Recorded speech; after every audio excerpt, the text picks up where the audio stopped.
In this lecture on RNA and gene structure, we're going to be discussing some differences in the structures of RNA as compared to DNA, and we're going to be discussing some different types of RNA as well as their functions in the eukaryotic cell.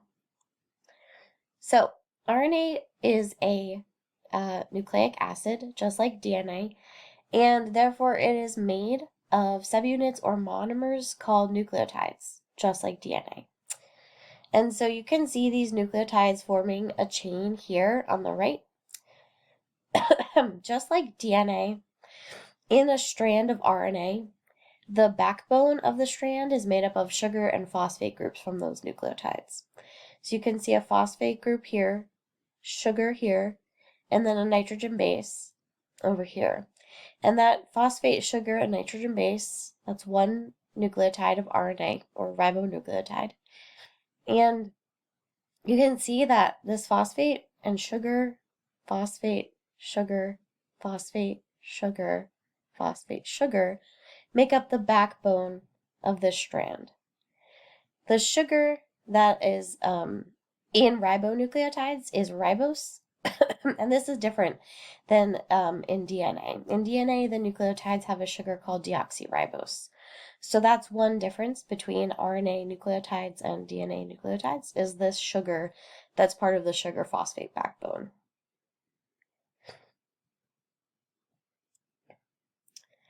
RNA, just like DNA, contains 4 nitrogen bases, but those 4 nitrogen bases are slightly different than those of DNA. 3 of the nitrogen bases are the same. Adenine, cytosine, and guanine are also found in RNA, and you can see cytosine, guanine, and adenine ribonucleotides in this strand. The one that is different and only found in RNA but not DNA is this ribonucleotide here called uracil. So uracil, this nitrogen base will be found in RNA. It will never be found in DNA. And so it takes the place of the T or the thymine in DNA molecules. And as you can see from this picture here, RNA is single-stranded. RNA is only ever single-stranded. It will not adopt a double helix structure like DNA does. And so that strand, while it does have a sugar phosphate backbone, while the nucleotides are held together by these phosphodiester bonds, it will only be one single strand. Right? And so if we wanted to quickly compare DNA and RNA, RNA is single-stranded, while DNA is double-stranded and forms a double helix. Both RNA and DNA are made of nucleotides. Those nucleotides have a similar structure, where they're made of a phosphate group, a sugar, and a nitrogen base. In the case of RNA, that sugar is ribose. In the case of DNA, that sugar is deoxyribose. And in those nucleotides, both DNA and RNA have nitrogen bases. They both have 4 different nitrogen bases. They share adenine, cytosine, and guanine. But in RNA, you'll find uracil, and in DNA, you'll find thymine. And so RNA in our cells can perform a lot of different functions. And so we can group RNA into 2 kind of major groups, and then we can split those groups up even further, right? And so the first kind of major distinction between types of RNA that can be made is whether those RNAs ultimately become translated into a protein or whether they do not. And so RNA that becomes a protein we call coding RNA. And you can see that coding RNA up here on the top. And then RNA that does not become a protein and that is never translated is referred to as non-coding RNA. And you can see RNA branching down here into the non-coding RNAs. And so coding RNAs really only consist of one type of RNA, which is mRNA or messenger RNA. And we'll talk a little bit more about that on the next couple slides. But in the non-coding RNA group, or the RNAs that do not become protein, we have a lot of additional types of RNA. There are some non-coding RNAs that are referred to as housekeeping RNAs.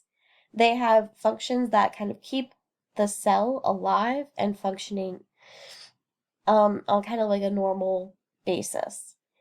They keep house, right? They keep everything working well. And some of those housekeeping RNAs are tRNAs or transfer RNAs and ribosomal RNAs or rRNAs. And we'll talk more about their functions in a few slides as well. So other than the housekeeping non-coding RNAs, there are some non-coding RNAs that perform a regulatory function. And those regulatory RNAs can be seen here. And there are actually a lot more regulatory non-coding RNAs than just listed on this slide. This is just to give you a small taste of those non-coding regulatory RNAs. And so what you'll see here is that if we take regulatory non-coding RNAs, we can break them down into kind of larger and smaller regulatory non-coding RNAs. There's the long non-coding RNA, which is an RNA that would be greater in length than 200 bases or 200 nucleotides.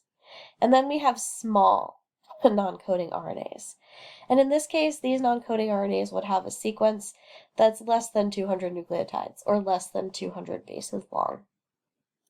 And inside of that small non-coding RNA group, we have microRNAs, small interfering RNAs, small nuclear RNAs, and you can see some of the structures of those different RNAs here. And what you'll see is that microRNAs can be even smaller than this 200 nucleotides. Very, very small, in fact, somewhere around 20 bases or 20 nucleotides long. And each one of these performs a slightly different function, and we'll talk about the small nuclear RNAs and the microRNAs in a couple of slides. And the reason that I like to show this graphic is just to get you appreciating how many types of RNA there are in a cell. As I said, this does not even list all of them. And we mainly learn about mRNA, the RNA that becomes a protein. But all of these other RNAs, the non-coding RNAs, have very important functions in the cell as well. And so it's important not to forget about them and give them, a little bit of love too. Okay. Right, so if we're going to talk about a couple of types of RNA that are important in your cell, the first one to start with is that coding RNA, mRNA or messenger RNA, which is job is to carry your genetic information from the DNA and act as an intermediate and bring that genetic information to the ribosomes where they can translate it and make proteins. So mRNAs or messenger RNAs code for protein. They will eventually be translated and made into a functional protein, but they don't necessarily have a function themselves. And an mRNA is typically a single-stranded molecule that looks like this, that doesn't have what we call really any secondary structure or any bending or twisting in itself. It's a linear piece of RNA. And that's slightly different compared to the structure of these two molecules here. These are those housekeeping non-coding RNAs. We have tRNA and we have ribosomal RNA. tRNA or transfer RNA on the top works as an adapter between the amino acids and the mRNA, and it brings those amino acids to the ribosome during translation and allows correct pairing of the amino acids and correct building of the protein.